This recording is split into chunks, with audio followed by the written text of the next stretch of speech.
Hi, I'm Mara. If you love cinema and movies, this is your channel. You can subscribe me and be with me in this way.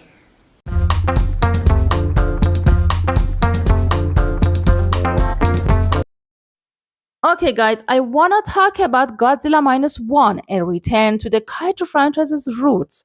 Going back to the roots of a story is something we see time and time again in any art form.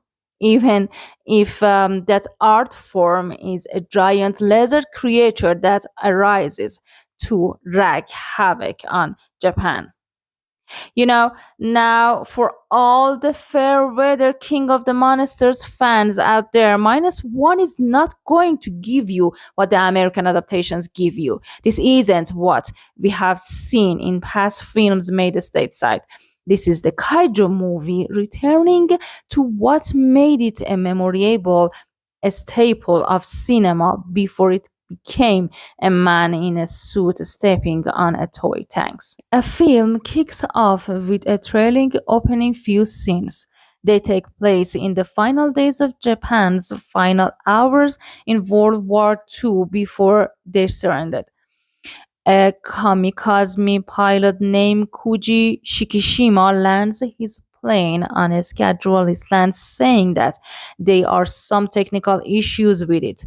It's settled, but it is discovered that he is lying about the maintenance that needs to be done, as he wants to dodge the tail end of the war and his duties as a kamikaze pilot. That night on the island, Shikishima and the workers on the airstrip get a surprise attack from Godzilla, who at this point is not fully grown but still large and frightening. Shikishima is one of the two survivors of this incident, leaving him with guilt now as he moves on after the war. And wow, Godzilla Minus One then does a great job in its first 30 minutes glossing over what you already know about the lore and backstory of what's made the King of the Monsters what it is. The A-bomb fire raids on cities in Japan and families who lose everything are all mentioned here. And now we know that post World War II, Japan and the fallout of losing the biggest war of the last century and what it has done to the people of that country are the main focus here. So now, add to all of that, Godzilla, the creature's arc, is woven into our protagonist's arc so well. He's grown massively since the incident on the island in the film's opening.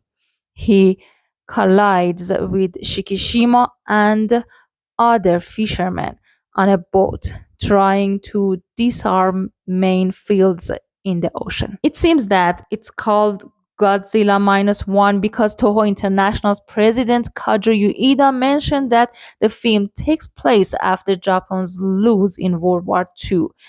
And as they try to rebuild, they now have this massive undertaking on them, with a giant walking among them, leaving a massive past and death and distraction.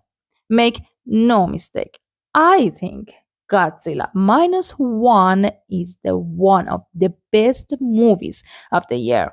What are you thinking about that?